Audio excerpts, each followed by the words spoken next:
اعوذ باللہ من الشیطان الرجیم، بسم اللہ الرحمن الرحیم۔ ظالم باپ اور اس کی بیٹی کا واقعہ۔ دور جہالت کی بات ہے کہ ایک بوڑھے شخص نے جب نبی کریم صلی اللہ علیہ وآلہ وسلم کو حضرت فاطمہ الزہرا کے ساتھ محبت کرتے ہوئے دیکھا تو حیرت زدہ ہو گئے۔ پھر اس کی آنکھوں سے آنسو نکل آئے۔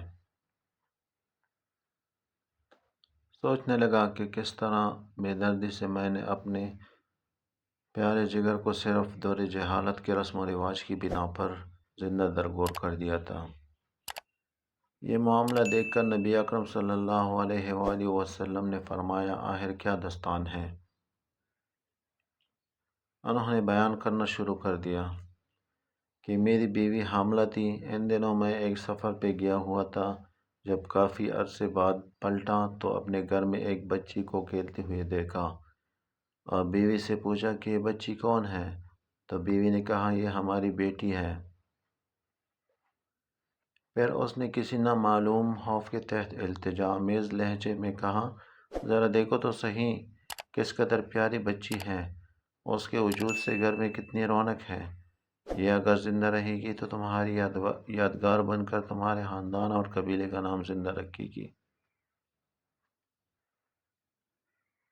میں نے گردن جھکا لی اور بیوی کو کوئی جواب نہیں دیا، لیکن لڑکی کو بغور دیکھتا رہا۔ لڑکی کچھ دیر تو اجنبی نگاہوں سے مجھے دیکھتی رہی، پھر نہ جانے کیا سوچ کر بھاگتی ہوئی آئی اور میرے سینے سے لپٹ گئی۔ میں نے بھی جذبات کی روح میں اس کو آغوش میں بھر لیا اور پیار کرنے لگا۔ کچھ عرصے ایسے ہی گزرا کہ لڑکی آہستہ آہستہ بڑی ہوتی گئی اور کافی ہوشیار بن گئی۔ جب وہ اپنی بلوغت کے قریب پہنچ گئی تب اس کی ماں کو میری طرف سے بالکل اطمینان ہو چکا تھا۔ میرا رویہ بھی بیٹی کے ساتھ محبت آمیز تھا۔ ایک دن میں نے اپنی بیوی سے کہا کہ ذرا اس کو سنوار کر میں ایک قبیلے میں ایک شادی میں اسے لے جاؤں گا۔ ماں بیچاری خوش ہو گئی اور جلدی سے بیٹی کو سجا سنوار کر تیار کر دیا۔ میں نے لڑکی کا ہاتھ پکڑا اور گھر سے روانہ ہو گیا۔ ایک غیر آباد بیابان جگہ پر پہنچ کر پہلے سے تیار شدہ ایک گڑھے کے قریب کھڑا ہو گیا۔ لڑکی بڑی خوشی کے ساتھ اچھلتی کودتی چلی آ رہی تھی۔ میرے قریب آ کر رک گئی اور بڑی معصومیت سے سوال کیا، بابا یہ گڑھا کس کے لیے ہے؟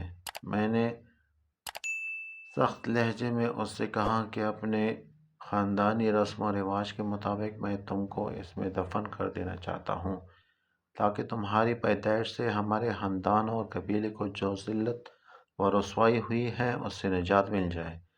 لڑکی کو صورتحال کا اندازہ ہوا تو اس کے چہرے کا رنگ اڑ گیا اور قبل اس کے کہ اس کی طرف سے کسی رد عمل کا اظہار ہو میں نے اس کو گڑھے میں دھکیل دیا۔ لڑکی روتی رہی اور گڑ گڑاتی رہی، لیکن مجھ پر اس کے فریاد کا کوئی اثر نہ ہوا۔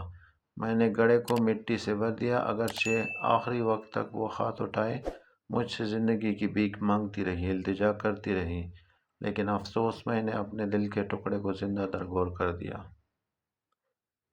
لیکن اس کی آخری التجا بھی میرے کانوں میں لوہے ٹپکاتی رہتی ہے کہ بابا تم نے مجھے تو دفن کر دیا، لیکن میری ماں کو نہ بتانا، کہہ دینا کہ میں بیٹی کو اپنے قبیلے میں چھوڑ آیا ہوں۔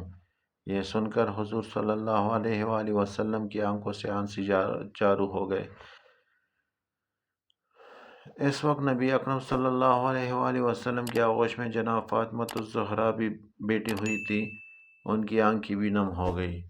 حضور اکرم صلی اللہ علیہ وآلہ وسلم نے اپنی بیٹی کو سینے سے لگا لیا اور آپ صلی اللہ علیہ وآلہ وسلم کے ہونٹوں پر یہ جملے جاری ہو گئے کہ بیٹی تو رحمت ہے، اور پھر آسمان کی طرف دیکھتے ہوئے فرمایا، میں فاطمہ کو دیکھ کر اپنے مشام جاں کو بہشت کی خوشبو سے معطر کرتا ہوں۔ یا اللہ، میں تجھ سے موت کے وقت آرام اور راحت اور قیامت کے حساب و کتاب کے وقت عفو و مغفرت کا طالب ہوں۔ بیٹیاں اللہ پاک کی رحمت ہوتی ہے، ان کی قدر کیجیے، اور یہ آپ لوگوں کے گھروں میں کچھ دن کے مہمان ہوتی ہیں۔ انہوں نے آپ کا گھر چھوڑ کے چلے جانا ہوتا ہے، لہٰذا ان سے محبت کیجیے، ان سے پیار کیجیے، کیونکہ نبی کریم صلی اللہ علیہ وآلہ وسلم اپنی بیٹی فاطمہ الزہرا سے بہت محبت کیا کرتے تھے۔ اگر آپ کو ہماری یہ ویڈیو پسند آئی ہو تو کائنڈلی سبسکرائب، شیئر اور لائک کیجیے۔ ملتے ہیں اگلی ویڈیو میں، تب تک اللہ حافظ۔